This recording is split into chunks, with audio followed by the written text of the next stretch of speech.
Tonight, FBI Director James Comey, for the first time, publicly confirming that the FBI is investigating alleged links between Russia and associates of the Trump campaign, an investigation that began last July. The FBI, as part of our counterintelligence mission, is investigating the Russian government's efforts to interfere in the 2016 presidential election. And that includes investigating the nature of any links between individuals associated with the Trump campaign and the Russian government, and whether there was any coordination between the campaign and Russia's efforts. In a rebuke to the president, Comey said there is no evidence to support the president's claim that former President Obama had, quote, wires tapped inside Trump Tower. I have no information that supports those tweets, and we have looked carefully inside the FBI. The Department of Justice has asked me to share with you that the answer is the same for the Department of Justice and all its components. The head of the NSA, Admiral Mike Rogers, also denying a report repeated by the White House that the Obama administration asked British intelligence to spy on the Trump campaign. Did you ever request that your counterparts in GCHQ should wiretap Mr. Trump on behalf of President Obama? No, sir, nor would I. That would be expressly against the construct of the Five Eyes Agreement that's been in place for decades. Republicans avoided asking about Trump's wiretapping claims, instead focusing on whether laws were broken and reporting about ousted National Security Advisor Michael Flynn's conversations with the Russian ambassador that were caught on surveillance. Do you know whether Director Clapper knew the name of the U.S. citizen that appeared in the New York Times and Washington Post? I can't say in this forum. Would Director Brennan have access to an unmasked U.S. citizen's name? In some circumstances, yes. Congressman Trey Gowdy providing no evidence to back up his claims. Republicans wanting to deflect details regarding the investigation into potential collusion between Trump associates and Russia, insisting there was a real crime in the leaks to the press. Some of that may rise to the level of a crime. Some of it does not rise to the level of crime. One thing you and I agree on is the felonious dissemination of classified material most definitely is a crime. Democrats zeroed in on the Russia investigation, from the beginning laying out a circumstantial argument about what they believe may have transpired. It wasn't simply that the Russians had a negative preference against Secretary Clinton. They also had a positive preference for Donald Trump. Isn't that correct? Correct. Would they have a preference for a candidate who expressed open admiration for Putin? Mr. Putin would like people who like him. Comey repeatedly tried to avoid going any further on what the investigation has uncovered. I'm not going to talk about any particular person here today, so I can't answer that. With that, I'm glad to take a few questions. Jonathan. Sean, does the president still have complete confidence in FBI Director Comey? There's no reason to believe he doesn't at this time. John. He said, he said that there is no information to support the allegations that the president made against President Obama at this time. So is the president prepared to withdraw that accusation, apologize to the president? No, we started a hearing. It's still ongoing. And then, as Chairman Nunes mentioned, this is one in a series of hearings that will be happening. I think there's, as I noted last week, there's also a lot of interesting news coming out of that in terms of the activities that have gone on to reveal the information on American citizens that have been part of this, particularly General Flynn. There's a lot of things that aren't being covered in this hearing that I think are interesting. That since it's ongoing, I'll leave that for now. But I think there's a lot of areas that still need to be covered. There's a lot of information that still needs to be discussed. The director also said he's investigating the links and the possibility of coordination between the Trump campaign and the Russians. Given that the president just this morning said that the Democrats made up the Russia story, why would the FBI director be investigating a story if it's simply... I don't think that's what he said, but again, look at what... No, he did. He said that he's investigating the nature of any links between individuals associated with the Trump campaign and the Russian government, and whether or not there was any coordination. Correct. But again, investigating it and having proof of it are two different things. You look at the acting Obama CIA director said that there's smoke, but there's no fire. Senator Tom Cotton, not that I'm seen and not that I'm aware of. You look at Director Clapper, not to my knowledge. Senator Chris Coons, Democrat from Delaware, I have no evidence of collusion. I mean, there's a point at which you continue to search for something that everybody who's been briefed hasn't seen or found. I think it's fine to look into it, but at the end of the day, they're going to come to the same conclusion that everybody else has had. So you can continue to look for something, but continuing to look for something that doesn't exist doesn't matter. There is a discussion, I heard some names floated around before, that were hangers-on on the campaign. And I think at some point, people that, got thrown around at the beginning of this hearing, some of those names, the greatest amount of interaction that they've had is had cease and desist letters sent to them. So like the Roger Stones and the Carter Pages. Yeah, exactly. The Carter Pages, yes. But I mean, those people, the greatest amount of interaction that they had with the campaign was the campaign apparently sending them a series of cease and desist letters. So again, I think that when you read a lot of this activity about associates, there is a fine line between people who want to be part of something that they never had an official role in and people who actually played a role in either the campaign or the transition. Julie. I just have two quick questions on the hearing today. Does the president, now that we know that there is an ongoing investigation by the FBI, does the president stand by his comments that he's not aware of any contacts that his campaign associates had with Russia during the election? Yes. Okay, and then the second one is, has anyone from the White House... Well, can I just amend the first? Sure. Obviously, just to be clear, I know that I'm trying to think through this for a second because obviously General Flynn, Right. but again, During the campaign, right, before the election. and I'm not aware of any at this time, but even General Flynn was a volunteer of the campaign. And then obviously there's been this discussion of Paul Manafort, who played a very limited role for a very limited amount of time. But beyond, hey, Jonathan, hold on. Can you stop interrupting other people's questions? Hey, Jonathan, somebody's asking a question. It's not your press briefing. Julie's asking a question. Please calm down. Julie. Are you saying then that the president is aware of contacts that Manafort... No, nothing that hasn't been previously discussed. I just don't want to make it look like we're not aware of the stuff that's Understood. And then the second thing is, anyone from the White House up to the president been interviewed by the FBI as part of this investigation? Not that I'm aware of. Mara. You said that you made a point of saying that Comey refused to say whether he had briefed Obama about the investigation, and also the president on his official account tweeted the same thing today. Comey made a point today of saying, please do not draw any conclusions from my ability to confirm or deny anything, but you are drawing a conclusion from that. So I think we're pointing it out. I mean, we're making a point that it is not known, and I think there's further. I mean, to everyone who was looking for a conclusion today, I think there's a lot more that needs to be discussed and looked at before we can jump to a conclusion about. Hold on, but I think the point is that in the same token, you've got individuals that want an answer. And at the same time, there's clearly a lot of information that still hasn't come out or been discussed. So you're looking forward to this investigation? I think that there is a lot more to come, is the answer that The reason that I'm asking this question is you said that they are going to come to the same conclusion of everybody else. My point is that... So you already know what the conclusion No. is. What I'm getting at is that there is this media narrative that continues to talk about collusion that exists, and yet every person that's been briefed, Nunes, Tom Cotton, Chris Coons, Democrat of Delaware, Clapper, the Obama appointee, have all said that nothing that they've seen makes them believe that there was any collusion. And I think there's a difference between talking about an investigation into the 2016 election, which we all know, and any evidence of collusion. There is no evidence, according to the people that have been briefed, of any collusion or activity that leads them to believe that exists. I think that is an important point that gets overlooked over and over and over again. It's fine to look into it, but they are going to come to the same conclusion of everybody else, that this collusion doesn't exist. So you already know. No, I don't. No, No, that's not what I'm saying. What I'm saying is that every single person, because what the director said today is that there's an ongoing investigation. My point is to say that everybody who's been briefed on that investigation, there's an assumption that because of an investigation, it must mean that it's about something. My point to you is that there's an assumption on behalf of most people in the media about what that investigation must mean. And my point to you is that despite the narrative that gets played over and over again with respect to what the investigation might mean in terms of collusion, every person, Republican and Democrat, that's been briefed on it has come to the same conclusion that there is no collusion and that that's over. So while we can talk about an investigation, big picture, holistically, the idea that so many people are trying to jump to a conclusion seems very, very misguided. Zeke.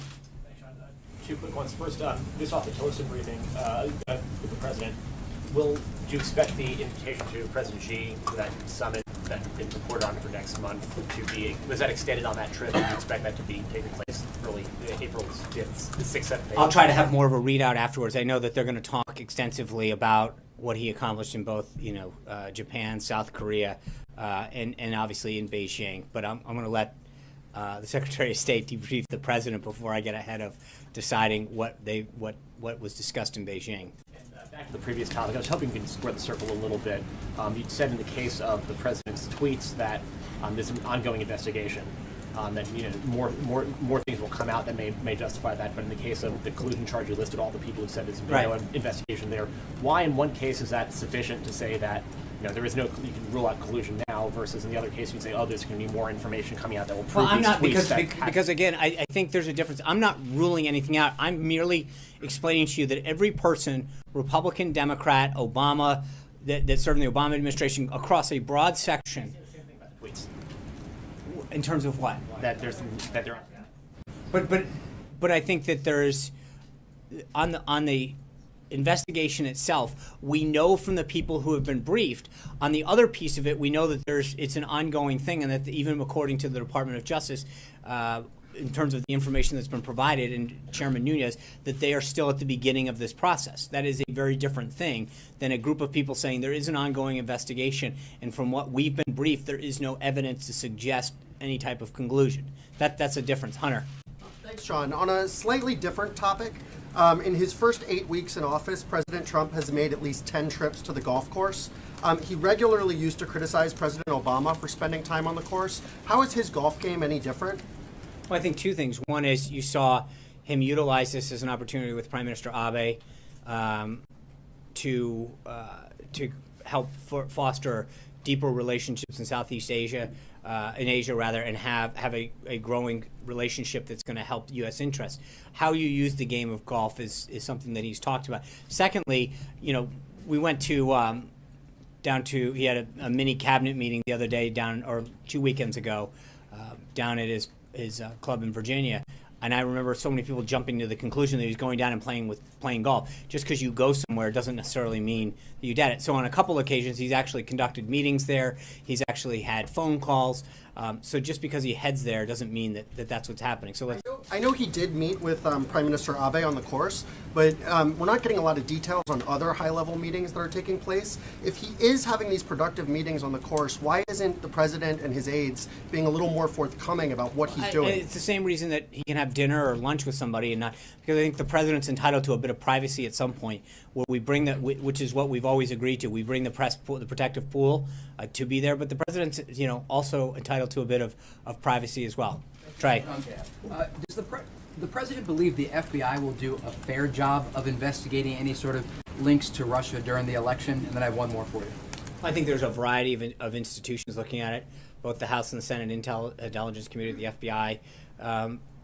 But yeah, I think that when you get to the bottom of it, we'll have a much better picture of what's happening, and I think it'll continue to vindicate him on that. Go ahead. In the follow-up, the president tweeted this morning a question about a potential DNC connection to Russia during the election. Right. Is he under the impression that the Clinton campaign had inappropriate contact with Russia during the election?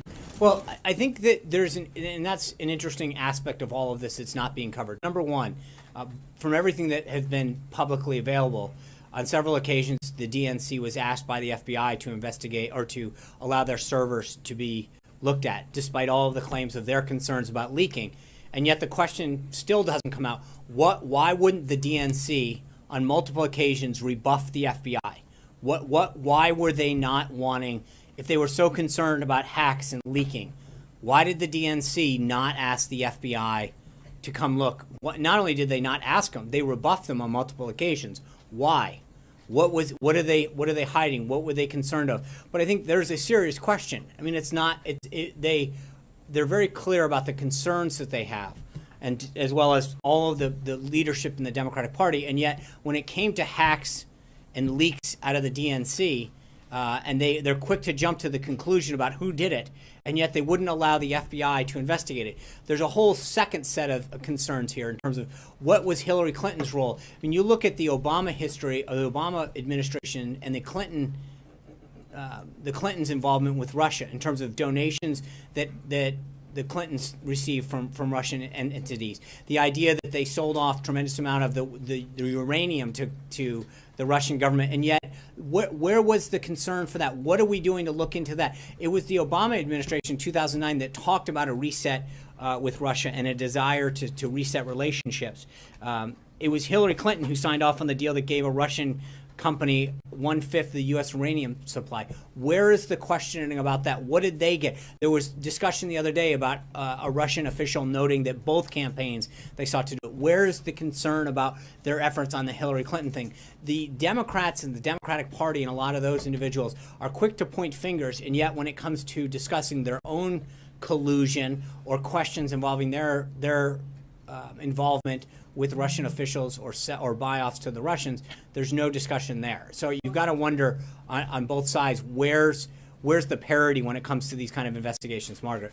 John, what constitutes conclusive evidence for the president on this front when you say there's more to come forward? You've got the FBI director saying nothing to back up the president's tweets about wiretapping former head of the DNI, House Intelligence Committees. I mean, we've had a series of officials. So when does this end for the president? Is it March 28th? It's not a question of a date. It's a question of where we get answers. You look at someone like Michael Flynn, and you ask the question, how does an American citizen who should be protected by law from having their identity unmasked, how does that happen? Because you got to think about it just like this. The FBI and all of the relevant intelligence agencies have access to this document. They can figure out who it was, right? Sorry. Hold on. So who it was? Hold on. In other words, the wiretapping of the president. Listen, I understand that.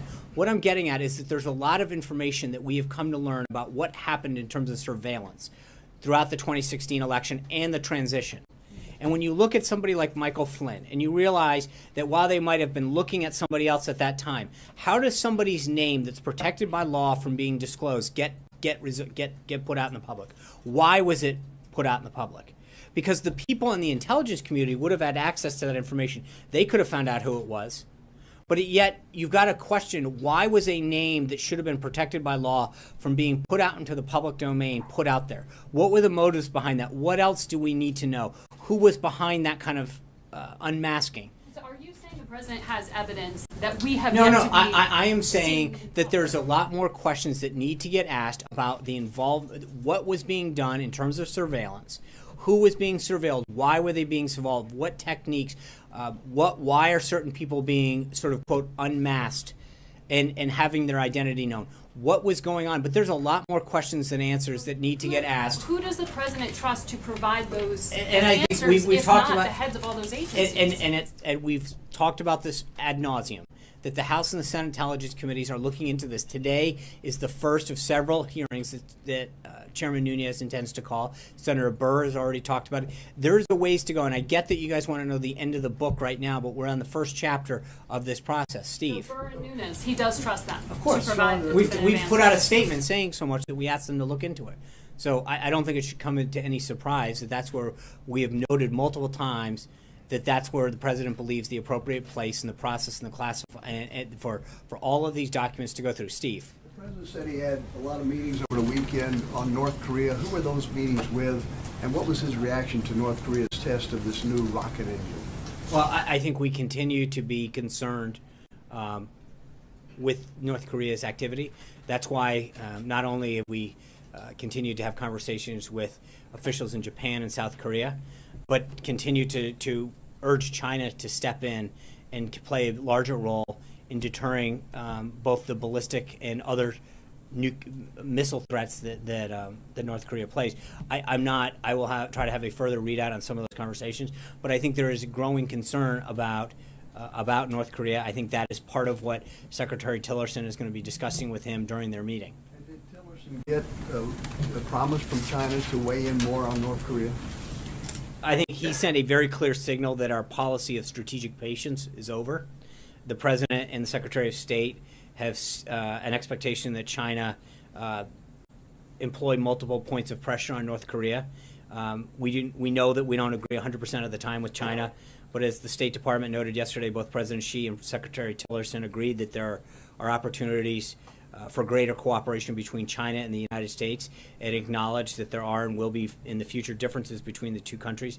But I think that Secretary Tillerson's trip continued to or help set us down that path. And I think that the follow-on meetings that the leaders intend to have will be helpful in that vein. Given the talk last week about the budget, the priorities for the American tax dollars, the need to cut programs like, or make cuts to programs like Wheels in the Ark, is the president going to consider curbing some of his trips to Mar-a-Lago, which the GAO estimates could cost $3 million for a trip for the president to Palm Beach? Is he planning to cut those back at all, given his feelings about the priorities for the Americans' tax dollars? I think that is a vast reach to suggest. I mean, the president's always travel, and I think the president, wherever he goes, he carries the apparatus of the White House with us. That is just something that happens.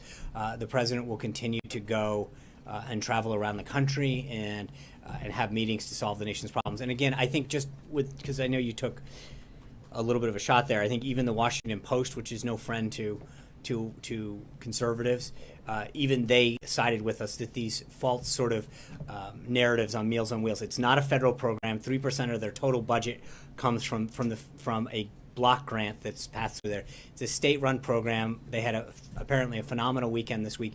I get that that's a cute program to point at, but it is false and misleading to us to try to make that narrative stick. So I know, to your point, that all presidents travel. No president has traveled so often and so early to their own private residence. So President Bush went to Crawford. I mean, there are places. Often. I get it. But at the same time, the president's very clearly that he's worked 7 days a week. This is where he goes to see his family. He brings people down there. This is part of being president. John. Thank you, Sean. Turning back to the meeting with Chancellor Merkel on Friday, did the president and the chancellor discuss the economic crisis in Greece at all? And given the appointment of two officials to the Treasury Department who've been critical of the International Monetary Fund, does the administration see a new or different role for the IMF in resolving the Greek economic crisis? Let me refer you to the Treasury Department on IMF. I think the readout that we provided on the secretary's, on the chancellor's visit, speaks for itself. They spoke at length